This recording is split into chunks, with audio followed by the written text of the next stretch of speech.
नमस्कार दोस्तों, आज हम पढ़ने जा रहे हैं करण कारक। करण का अर्थ ही होता है साधन। स्क्रीन पे देख सकते हैं आप किसके योग में करण कारक होता है। साधन, प्रकृष्ट साधन में तृतीया विभक्ति होती है। अलम निषेध अर्थ में हो तो तृतीया विभक्ति होती है। प्रकृति आदि स्वभावबोधक शब्दों में तृतीया विभक्ति होती है। सात अर्थ में स्थित स, साकम, सार्धम, समम के योग में तृतीया विभक्ति होती है। कारण बोधक शब्द में तृतीया विभक्ति होती है। अंग विकार में, प्रयोजन में, जिस प्रयोजन से कोई कार्य किया जाए, चिन्ह विशेष में तृतीया विभक्ति होती है। और यदि फल की प्राप्ति हो जाए तो कालवाचक एवं मार्गवाचक शब्दों में तृतीया विभक्ति का प्रयोग होता है। तो प्रारंभ करते हैं करण कारक। करण कारक में कौन सी विभक्ति होती है? तृतीया विभक्ति होती है। किसे कहते हैं करण? इसका सूत्र है साधक तमम करणम, अर्थात जो साधन क्रिया की सिद्धि में सर्वाधिक सहायक हो, ऐसे प्रकृष्ट साधन की करण संज्ञा होती है। तो जिसकी सहायता से कार्य किया जाए उसमें जो सर्वाधिक सहायक होगा उसी को करण कारक कहते हैं। अब करण कारक में कौन सी विभक्ति होती है? तो सूत्र है कर्तृकरणयोस् तृतीया। कर्तृ कर्ता में और करणयो करण में तृतीया विभक्ति होती है। अब करण में तो तृतीया होती है, लेकिन कर्ता में तृतीया कैसे होगी? कर्ता में तो प्रथमा होती है। तो ध्यान रखना, कर्मवाच्य एवं भाववाच्य के कर्ता में तृतीया विभक्ति होती है तथा करण कारक में तृतीया विभक्ति होती है। जैसे उदाहरण है, राम के बाण से बाली मारा गया। राम के बाण से बाली मारा गया, तो मारने में कौन सहायक है? बाण सहायक है। बालक गेंद से खेलते हैं, तो किससे खेलते हैं? गेंद से। छात्र साइकिल से विद्यालय जाता है, किससे जाता है? साइकिल से। अब आप इन वीडियो को रोककर संस्कृत में अनुवाद बनाएं और फिर इसके बाद चेक करें। देखते हैं। पहला है रामेण बाणेन हतो बाली। राम के बाण से बाली हतः मारा गया। हन धातु से कत प्रत्यय हो रहे हैं यहाँ पे। बालकाः कंदुकेन क्रीडन्ति। बालक गेंद से खेलते हैं। बहुवचन में वाक्य है। छात्र द्विचक्रिकया विद्यालयम गच्छति। द्विचक्रिका यानी क्या होता है? साइकिल होता है।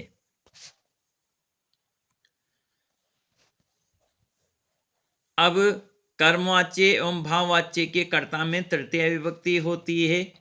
तो देखते हैं कर्तृवाच्य से कर्मवाच्य कैसे बनाए जाते हैं। कर्ता में तृतीया विभक्ति लगाएंगे, कर्म में प्रथमा विभक्ति लगाएंगे।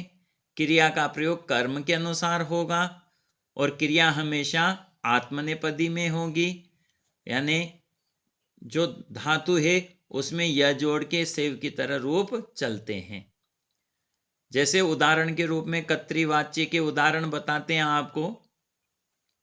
ते ग्रामम गच्छन्ति, छात्रा पुस्तकम पठति, अहम देवालयम गच्छामि, ते मंदिरम गतवन्तः। वे सब गांव जाते हैं, छात्रा पुस्तक पढ़ती है, मैं देवालय जाता हूं, वे सब मंदिर गए। अब इनका कर्मवाच्य में परिवर्तन करना है हमें, तो आप बनाएं, प्रयास करें। कर्ता में तृतीया लगाना, कर्म में प्रथमा, क्रिया का प्रयोग कर्म के अनुसार और क्रिया का स्वरूप आत्मनेपदी में। वीडियो रोक के बना लें। अब देखते हैं क्या बनता है। तो पहला है तई। ते का क्या हो जाएगा? तृतीया बहुवचन में तई। ग्रामः गम्यते। ग्राम शब्द पुंलिंग है। छात्रिया छात्रा का तृतीया क्या होगा रमा की तरह, रमया छात्रिया, पुस्तकम पठ्यते, तो ध्यान रखना पुस्तक शब्द नपुंसक लिंग है तो प्रथमा में भी पुस्तकम ही होगा। मया देवालय गम्यते, मेरे द्वारा देवालय जाया जाता है। तै मंदिरम गतम, उनके द्वारा मंदिर जाया गया। तो ध्यान रखना क्रिया का प्रयोग किसके अनुसार होगा, कर्म के अनुसार होगा। किसके अनुसार होगा, कर्म के अनुसार। तो मंदिरम, मंदिर क्या है, प्रथम पुरुष एक वचन है, नपुंसक लिंग है, तो यहाँ पे गम धातु से कत प्रत्यय लगा के क्या बनेगा, गतम। ध्यान रखना कत्वतु प्रत्यय जो है कर्तृवाच्य में होता है, तो कर्मवाच्य में किस में परिवर्तित हो जाता है, वो कत प्रत्यय में परिवर्तित हो जाता है। इसी प्रकार कर्तृवाच्य से भाववाच्य बनाए जाते हैं और एक रीट में पूछा जाता है, तो इसके नियम हैं, वही कर्ता में तृतीया विभक्ति होगी, कर्म का अभाव होगा, क्रिया का स्वरूप आत्मनेपदी में होगा और क्रिया हमेशा प्रथम पुरुष एक वचन में होगी। जैसे देखते हैं कर्तृवाच्य, स हस्ति, त्वम हससी, वयम हसाम, वह हंसता है, तू हंसता है और हम सब हंसते हैं। इनका भाववाच्य बनाते हैं, तेन हस्यते, त्वया हस्यते, अस्माभि हस्यते, तो क्रिया हमेशा क्या होगी, हस्यते, प्रथम पुरुष एक वचन ही होगी। तो इस तरह से कर्मवाच्य एवं भाववाच्य के कर्ता में कौन सी विभक्ति होती है, तृतीया विभक्ति होती है। देख सकते हैं आप स्क्रीन पे। ठीक है, आगे बढ़ते हैं। और करण कारक जो है किस किस के योग में तृतीया होती है, तो देखते हैं। सूत्र है सहयुक्ते अप्रदाने, सह यानी साथ, अर्थ से युक्त, सह, साकम, सार्धम, समम, इन शब्दों के योग में अप्रदान कर्ता में तृतीया विभक्ति होती है। तृतीया कहाँ होगी, अप्रदान कर्ता में होगी। अप्रदान कर्ता किसे कहते हैं, जिसके साथ जाया जाए, जिसके साथ जाते हैं।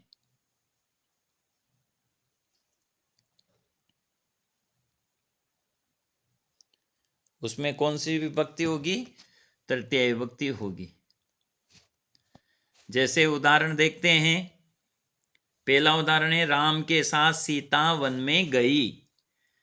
किसके साथ, राम के साथ वन में गई। गई कौन गई, सीता, तो सीता कर्ता हो गया किसके साथ, राम के साथ, तो राम भी गए सीता भी गई।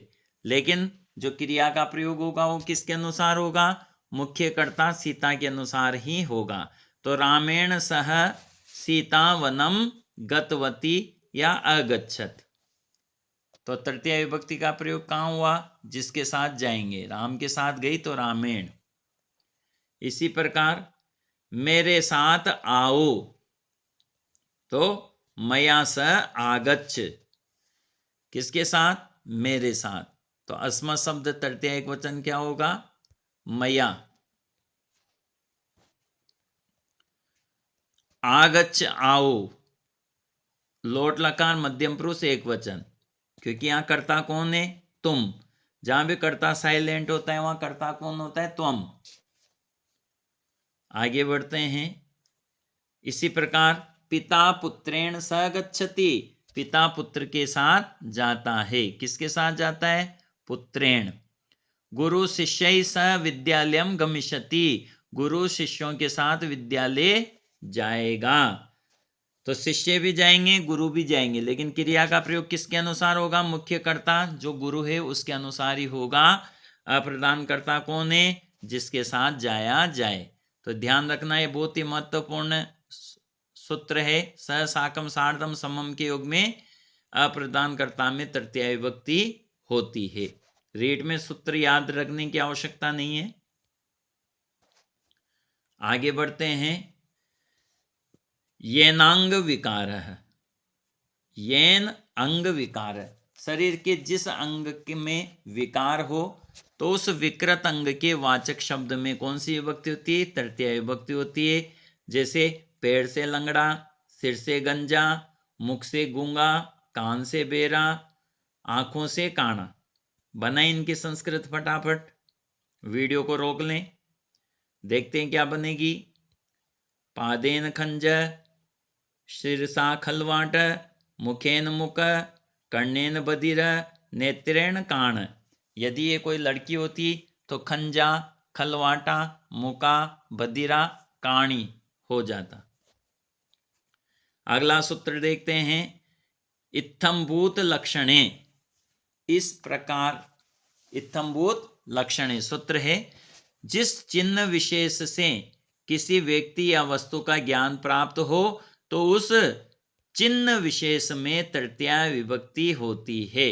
जैसे महाकुंभ में गए हम प्रयाग में और वहां देखा कि देखो देखो कौन जा रहा है, तो उसके जटाएं हैं, तो हम उस चिन्ह विशेष से क्या पता करेंगे कि जटाओं से तपस्वी ज्ञात होता है। जटा भी तापस ज्ञायते। कोई पुस्तक लेके जा रहा है, पुस्तकें लेके, तो पुस्तकई छात्र ज्ञायते। कमंडलेन साधु ज्ञायते, पुस्तकों से छात्र ज्ञात होता है, कमंडल से साधु ज्ञात होता है।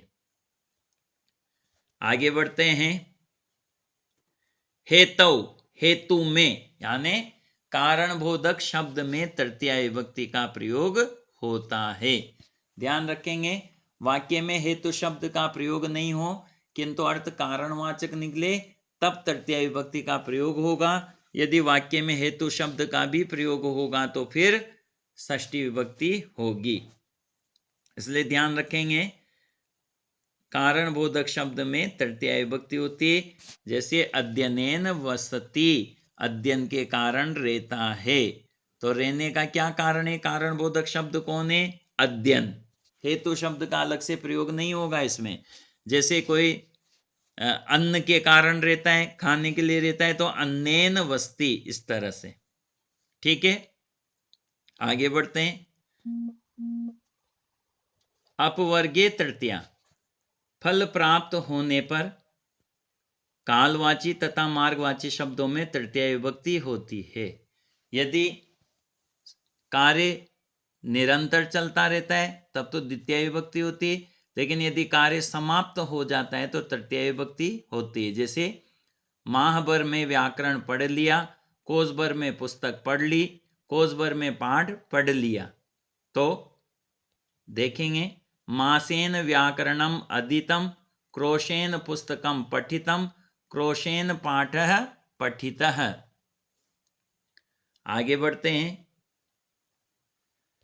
प्रकृत्यादिव्य उपसंख्यानम, प्रकृति आदि स्वभाव बोधक शब्दों में तृतीया विभक्ति होती है। जैसे स्वभाव से सुंदर, समान गति से चलता है, असमान गति से चलता है, सुख से जीता है, दुख से जीता है। बनाएं।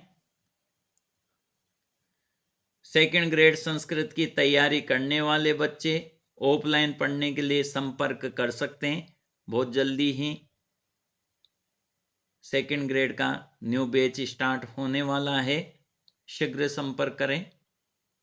देखते हैं। प्रकृत्या चारु, समेन एति, विस्मेण एति, सुखेन जीवति, दुखेन जीवति। तो इस प्रकार से बहुत ही संक्षिप्त में सारगर्भित रूप से ये करण कारक आपको पढ़ा दिया गया है। फिर भी यदि कोई बात समझ में नहीं आए तो वीडियो को पुनः देखें, समझें, और यदि कोई समस्या हो तो मेरे नंबर पर व्हाट्सएप करके पूछ सकते हैं या कमेंट्स बॉक्स में पूछें। वीडियो को अधिक से अधिक शेयर करें। चैनल सब्सक्राइब नहीं किया हो तो सब्सक्राइब करें, लाइक करें, शेयर करें। जयतु संस्कृतम, जयतु भारतम।